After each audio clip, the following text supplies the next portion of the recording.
Qu'est-ce que c'est comme espèce? Ça n'a pas l'air effrayant. Ce n'est pas franchement costaud. Et puis, ça n'a pas l'air d'avoir peur de toi, mais ça n'a pas l'air de te vouloir du mal. Tu te poses mille questions, tu te demandes quelle est cette bestiole qui me tend un bâton vers moi. Aïe, casse-toi, casse-toi. Tes pensées s'agitent vite et ton cœur s'accélère car à tout moment, il peut mettre fin à ta vie car tu es tellement petit. Mais ce chien des montagnes est très curieux. Il fait le tour de toi-même. Il te regarde avec attentivement. On dirait même qu'il éprouve une certaine compassion envers toi. Tu le regardes et son accoutrement te laisse penser qu'il ne s'agit pas d'un chien des montagnes. Oh non, absolument pas. Car les chiens des montagnes ne sont pas vêtus comme ça. Ils sont vêtus de pierre, de cuir tanné sur leur corps et pas de sorte de tissu et de basket. C'est très curieux, c'est la première fois que tu vois une espèce comme ça. Alors, peu à peu, tu commences à lui parler et peu à peu, le stress retombe. Tu apprends peu à peu à te calmer à ses côtés. Tu essaies de l'écouter. T'écoutes le bruit du vent, le bruit des oiseaux, t'écoutes tout ce qui t'entoure. Et tu le regardes. Tu le regardes. Et peu à peu, tu arrêtes de stresser. Tu te mets peu à peu bien. À ce moment-là, le chien se lève et commence à réfléchir. Il a l'air très pensif. La première pensée qui te vient à l'idée, c'est: va-t-il ramener ses amis? Pourquoi il me mange? Car tu veux à tout prix la survie. Et tu te demandes ce que cette personne veut de toi. Est-ce qu'il veut me manger? Est-ce qu'il veut me récupérer? Va-t-il me mettre en cage?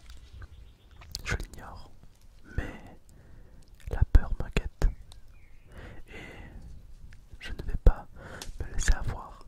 Lorsqu'il aura le dos tourné, je vais en profiter pour m'enfuir dans la forêt que je vois au fond. Derrière lui se dresse une forêt assez grande et immense. Je pense que sans aucun souci, le petit farfadet pourra s'y cacher. Mais je ne peux pas bouger tant qu'il me regarde. Les risques sont bien trop gros.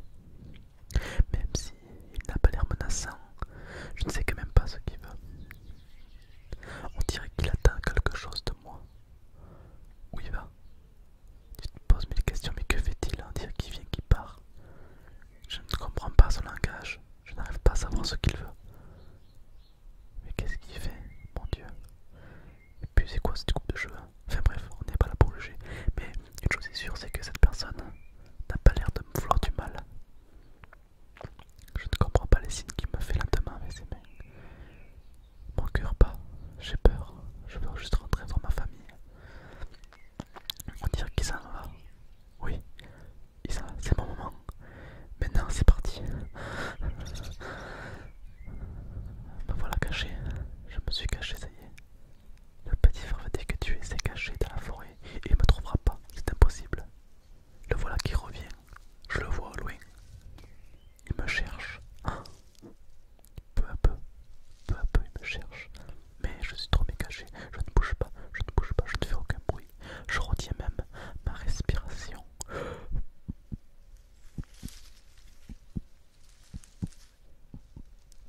La peur me guette. Il tourne autour de moi. Il s'approche très très près, à tel point que je peux sentir son odeur. Il s'approche très bien, mais il ne m'a toujours pas vu. J'ai peur, je me demande qu'est-ce qu'il me veut. Il est quand même venu me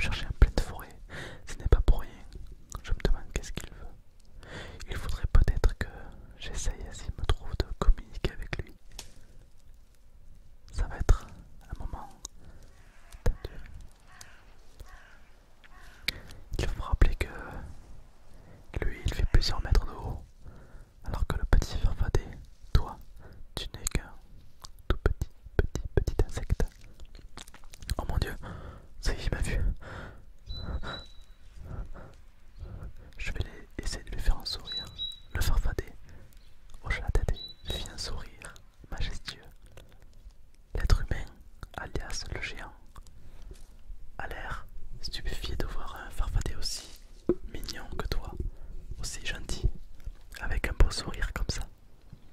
Il a l'air doux. Ce géant des montagnes n'a pas l'air comme tous les autres. Mais à vrai dire, le farfadet non plus n'a pas l'air comme tous les autres. Ce géant des montagnes se posait la question. Ce farfadet est curieux, mais il m'inspire quelque chose de gentil. Et il ne va pas le manger, absolument pas. Il cherche à le protéger. Le chien des montagnes cherche à le protéger. Mais comment lui dire au farfadet qui ne parle pas ma langue? Comment lui dire? Peu à peu le farfadet comprit ce qu'il voulait le chien des montagnes. Et le farfadet a de moins en moins peur. Il se dit que si ce serait un chien des montagnes, ça ferait longtemps qu'il m'aurait tué, ou mangé, ou croqué, ou mis dans son assiette. Mais là, à vrai dire, ce n'est pas le cas. Il m'a retrouvé, mais il n'a pas l'air de me vouloir du mal. Oh non, il n'a pas l'air de me vouloir du mal. Je me suis échappé, encore une fois, pour être sûr. Je me suis échappé, je cours. Mais il m'a rattrapé évidemment, il est bien plus grand que moi.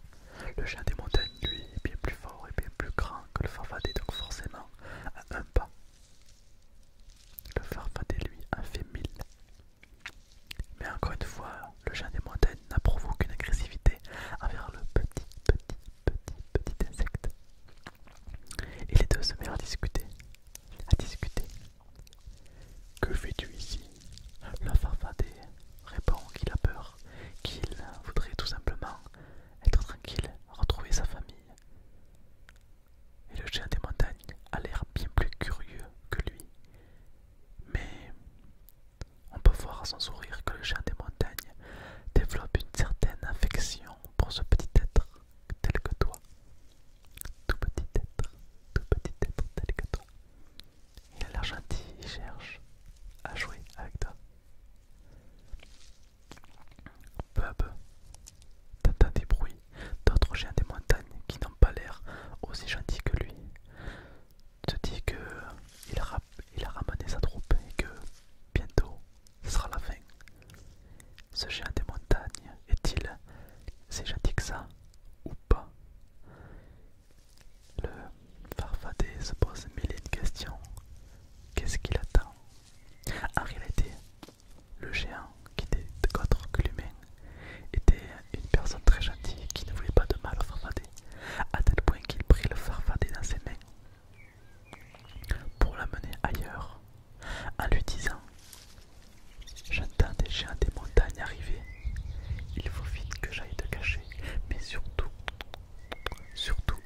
ne fais aucun bruit, il ne faudrait pas qu'ils te trouvent, alors ne fais pas de bruit, d'accord?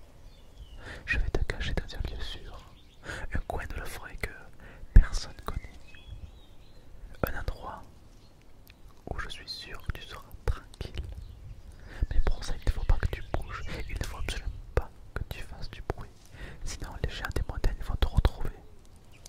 Et je ne voudrais pas être là pour voir la suite.